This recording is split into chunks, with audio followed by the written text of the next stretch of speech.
Question में हमें ये दिया हुआ कि 100 सैंपल्स हैं रिंग फ्रेम बॉडी के, उन 100 सैंपल्स का हमें काउंट चेक करना। तो जब हमने उन 100 बॉडीज का काउंट चेक किया तो एवरेज निकाला, तो जो एवरेज आया वो क्या 34.2 एनी। एनी क्या है? इंग्लिश काउंट सिस्टम है, इनडायरेक्ट सिस्टम। तो बोल रहे हैं कि जब 100 रिंग फ्रेम बॉडीज को हमने टेस्ट किया, उनका काउंट टेस्ट किया, तो 34.2 एनी रिजल्टेंट है एवरेज। तो अगली लाइन में बोल रहा है frame is nominally spinning 34 any, और हमें 34 एनी एग्जैक्ट चाहिए था, बट आ रहा है 34.2 एनी। तो क्वेश्चन में पूछ रहा है कि check whether frame is spinning off count. तो बोल रहा है कि जो स्पिनिंग कर रहे हैं 34.2 एनी की, क्या वो सही है या गलत? जो धागा निकल रहा है वो हमारी स्पेसिफिकेशन लिमिट्स में एग्जिस्ट कर रहा है या नहीं। तो हमें bye the help of statistical tools, bye the help of statistical methods ये पता लगाना है कि ये जो 34.2, ये जो 0.2 का जो डिफरेंस आ रहा है, इज इट स्टैटिस्टिकली एक्सेप्टेड और नॉट। तो क्वेश्चन हमारा ये है, इसे समझना। सबसे पहले हम पैरामीटर्स को एक्सप्लेन करते कि म्यू क्या है, सिग्मा क्या है, डिफरेंट पैरामीटर्स, एन क्या है, ताकि जब हम फॉर्मूलाज अप्लाई करें तो हमें कोई दिक्कत ना हो। तो सबसे पहले एन का मतलब क्या है? सैंपल्स, नंबर ऑफ कितने हैं? 100।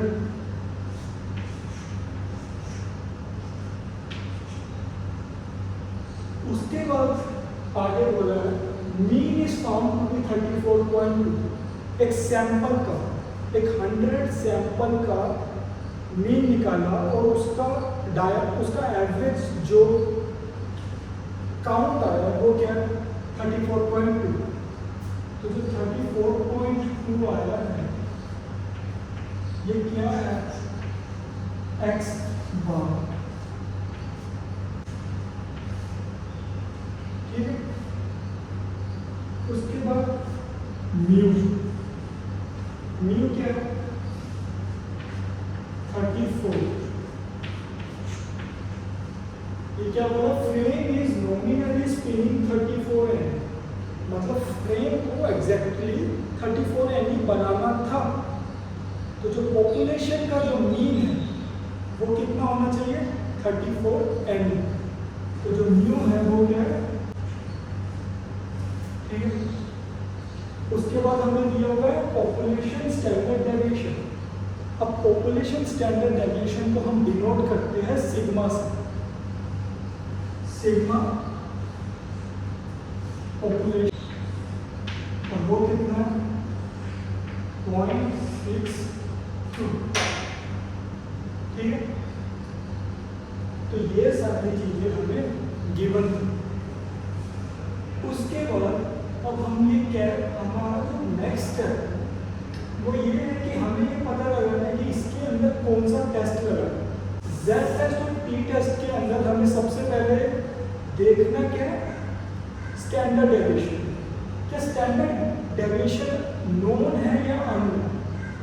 इस केस में पॉपुलेशन का स्टैंडर्ड डेविएशन हमें गिवन है।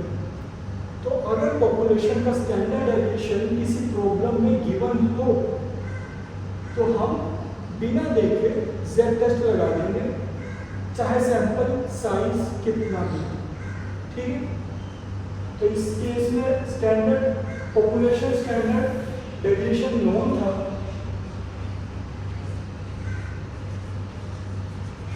इसलिए Z test is applicable here.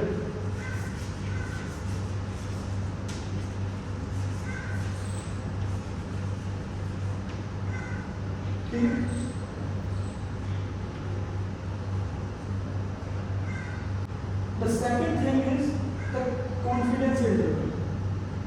Confidence interval में क्या होगा कि टेक्सटाइल एक वास्ट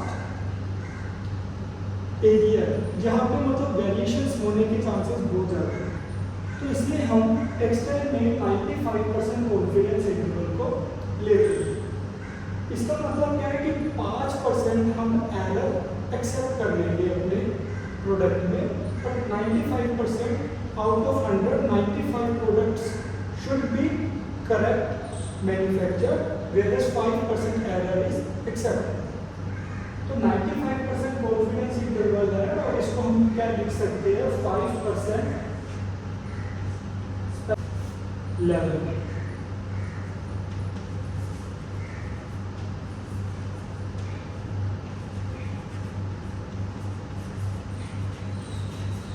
ठीक है, और इस सिग्निफिकेंस लेवल को हम डिनोट करते हैं अल्फा से। ठीक, तो ये सब चीजें तुम्हें पता होना चाहिए कि एन क्या है, एक्स बार क्या है, म्यू क्या है और सिग्मा क्या है। टेस्ट कौन सा लगना है, सबसे इंपॉर्टेंट चीज ये है, यहाँ पे लगेगा जेड टेस्ट, क्योंकि हमें standard deviation of population known है। उसके बाद सिग्निफिकेंस लेवल अगर गिवन है तो हम वहां से देख लेंगे, और अगर नहीं गिवन तो 95% कॉन्फिडेंस इंटरवल पे 5% सिग्निफिकेंस लेवल हो। इस सिग्निफिकेंस लेवल को अल्फा बोलते हैं। ठीक है, ओके। तो अब हम देखते हैं कि सोल्व कैसे करना है, bye the help of statistical table or by the help of statistical methods, how we can solve this problem.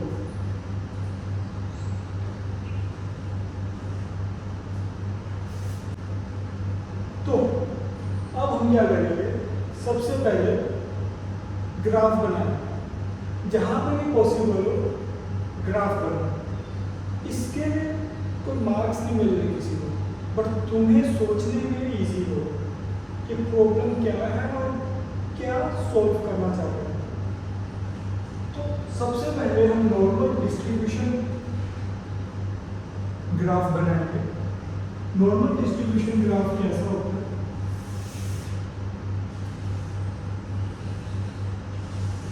Normal distribution graph एक बेल शेप कर्व है जिसका जो सेंट्रल टेंडेंसी है वो क्या होगा, मीन पॉइंट। और मीन क्या है हमारे इस केस में 34 एंड जो सेंट्रल पॉइंट है वो पॉपुलेशन के मीन को रिप्रेजेंट करेगा। उसके बाद अगला क्या है, सैंपल का मीन, और वो है 34.2। अब 34.2 इसके आगे होगा तो मैं यहाँ पे कहीं दिखा देता हूँ कि ये वाला जो पॉइंट है, ये पॉइंट किसको डिनोट कर रहा है, एक्स बार, उसकी वैल्यू क्या है 34.2 एंड। ठीक है, उसके बाद स्टैंडर्ड डेविएशन, इसका जो स्टैंडर्ड डेविएशन है पॉपुलेशन स्टैंडर्ड डेविएशन 0.62। उसके बाद नंबर ऑफ सैंपल्स 100 है। तो ये तो हो गया हमारा नॉर्मल डिस्ट्रीब्यूशन।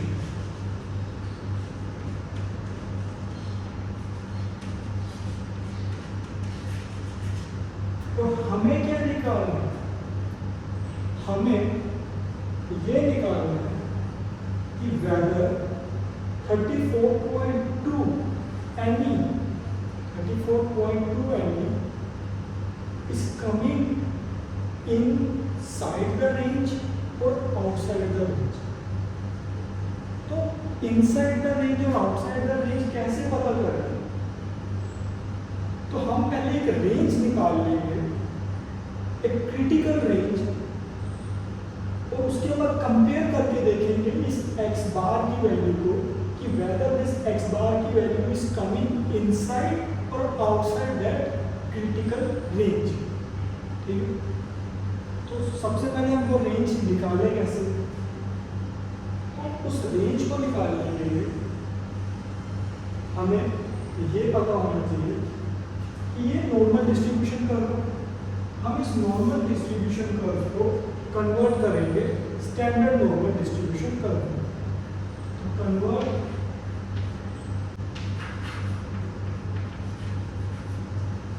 ठीक, हमने ये भी देखा कि इसमें z टेस्ट लगना है, तो z टेस्ट के लिए फॉर्मूला क्या है, z x bar minus mu divided by sigma under root n। ठीक, by the help of this we can convert this normal distribution curve into standard normal distribution curve।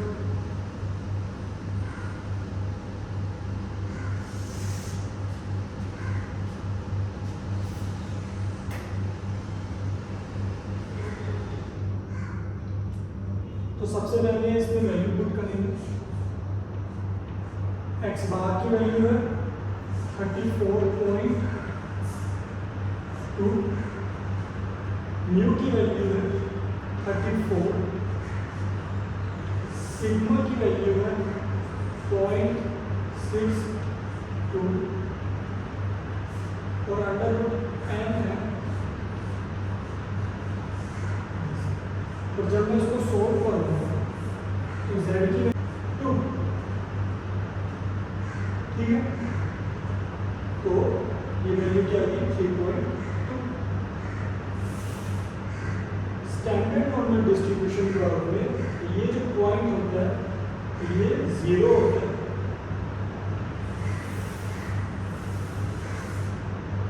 इसका जो sigma होता है वो 1 होता है। अब ये x बार 3.2 को रिप्रेजेंट करते हैं, जो x बार की वैल्यू है 34.2 थी। By the conversion of this normal distribution into standard distribution that x bar will become 3.2। ये सारी वैल्यूज पुट करने के बाद 34.2 वैल्यू अब 3.2 बन गए, ठीक है।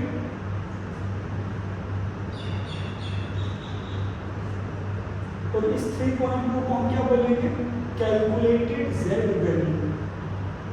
This value that z value is calculated z value. Okay, अब हमने z कैलकुलेटेड वैल्यू निकाली। अब हम निकालेंगे क्रिटिकल वैल्यू। अब क्रिटिकल वैल्यू निकालने के लिए सबसे पहले हम ये देखेंगे कि ये जो प्रॉब्लम है वो वन साइडेड है या टू साइडेड है। अगर प्रॉब्लम वन साइडेड है तो जो अल्फा है 0.05 तो वो एक साइड लाई करेगा। अगर प्रॉब्लम वन साइडेड है तो पूरा का पूरा अल्फा की जो वैल्यू होगी, ये रीजन है, ये अल्फा को रिप्रेजेंट करता है।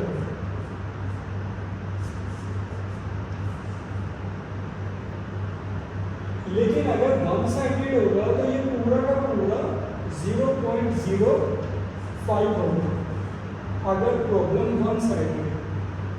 बट हमारे केस में प्रॉब्लम टू साइडेड है, वन साइड और टू साइड, क्योंकि ये check whether frame is spinning off count. Off count का मतलब क्या है कि क्या कोर्स ज़्यादा कोर्स बना रहा है या ज़्यादा फाइन बना रहा है। इसलिए हमें दोनों साइड अपनी प्रॉब्लम देखनी पड़ेगी।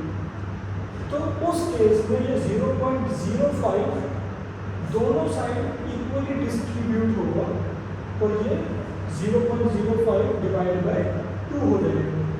और फिर वन साइड कितना आएगा 0.025 और अल्फा की वैल्यू 0.025 होगी वन साइड। तो अब हम bye the help of statistical table हम ये पता लगाएंगे कि 0.025 पे क्रिटिकल पॉइंट क्या है। तो 0.025 पे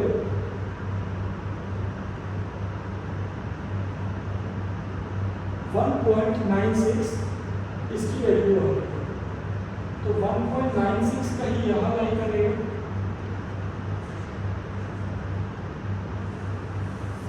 तो ये वाली जो लाइन है ये क्रिटिकल लाइन रिप्रेजेंट करती है, और ये पूरा जो एरिया होगा इस पूरे जोन का जो एरिया है वो है 0.025। अब जब हम ये पूरा सिस्टम कर लेंगे, सबसे पहले हमने नॉर्मल डिस्ट्रीब्यूशन ग्राफ बनाया। अब देखो एक बार रिवाइज कर ले तो सबसे पहले हमने पैरामीटर्स डिफाइन किए, एक्स बार क्या है, न्यू क्या है, स्टैंडर्ड डेविएशन। इनकी मदद से हमने नॉर्मल डिस्ट्रीब्यूशन ग्राफ बनाया। इस नॉर्मल डिस्ट्रीब्यूशन ग्राफ को फिर हमने कन्वर्ट किया standard normal distribution graph by the help of this formula. X bar की वैल्यू रखी, न्यू की वैल्यू रखी, सिग्मा की वैल्यू रखी। इनकी वैल्यू रखने के बाद सोल्व किया और z की वैल्यू आई 3.2। अब जो वैल्यू यहाँ 34.2 थी इस स्टैंडर्ड नॉर्मल डिस्ट्रीब्यूशन में वो वैल्यू 3.2 है। ये वैल्यू कैलकुलेटेड वैल्यू थी, हमने कैलकुलेट की थी, इसलिए ये z कैलकुलेटेड वैल्यू थी। अब bye the help of this table and the significance level alpha हमने एक और वैल्यू कैलकुलेट की, और वो वैल्यू क्या है 1.96। तो z table value is equal to 1.96 at alpha equals to 0.025। ठीक, अब क्या करना, इतना हो गया बस। यहाँ तक हमें हाथों से काम करना था, अब हमें अपने दिमाग से काम करना। अब अगर हमारा z कैलकुलेटेड वैल्यू जो ये 3.2 है, ये इस क्रिटिकल पॉइंट से ज़्यादा होगा, तो अगर मैं इसको रब करूँ यहाँ से,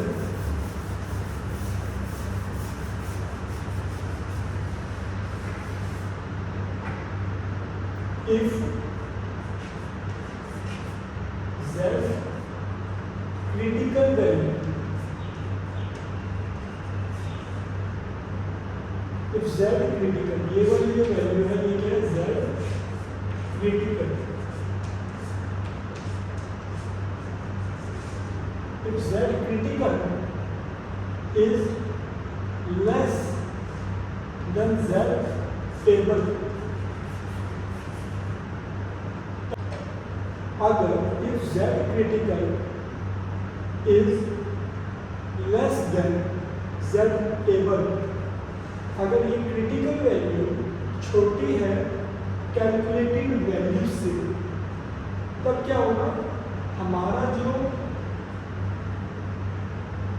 सैंपल का मीन आया वो आउटसाइड द क्रिटिकल जोन। इसका मतलब क्या हुआ कि जो हमारा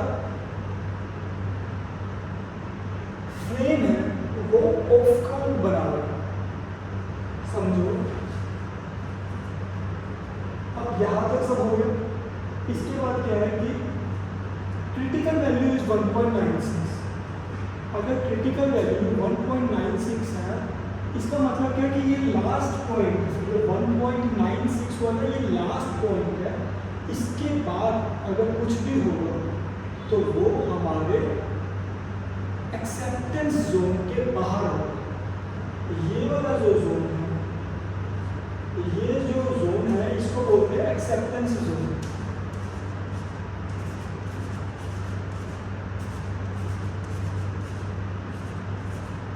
ये वाला जो जोन है, जो मैंने ऐसे राउंड सर्कल किया है, इस जोन को बोलते हैं एक्सेप्टेंस जोन। अगर इस जोन में हमारी z कैलकुलेटेड वैल्यू आती तो हम उसे एक्सेप्ट कर लेते, बट इसके आउटसाइड अगर कोई भी वैल्यू आएगी तो वो है हमारा रिजेक्शन जोन। इसका मतलब कि अगर कोई भी वैल्यू इस एक्सेप्टेंस जोन के बाहर आती है तो वो हमारे रिजेक्शन जोन में आ रही है, इसका मतलब हम उस वैल्यू को रिजेक्ट करते हैं। अभी 3.2 इस 1.96 से ज़्यादा है और ये हमारे रिजेक्शन जोन में आ रही है, तो इसको हम रिजेक्ट कर देंगे। तो रिजेक्ट करने का मतलब क्या हुआ यहाँ पे कि जो क्वेश्चन था check whether frame is spinning off count और नो, तो अगर ये हमारे रिजेक्शन जोन में आ रही है तो इसका मतलब जो फ्रेम है वो ऑफ काउंट बना रहा है। ऑफ काउंट का मतलब एक स्पेसिफाइड लिमिट के आउटसाइड जाके हमें हमारा लीनियर डेंसिटी मिलती है।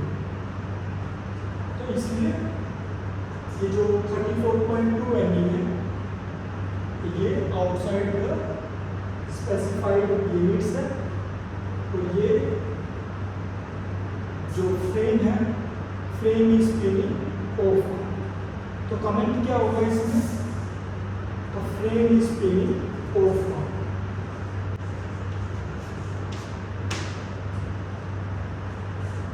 ठीक है।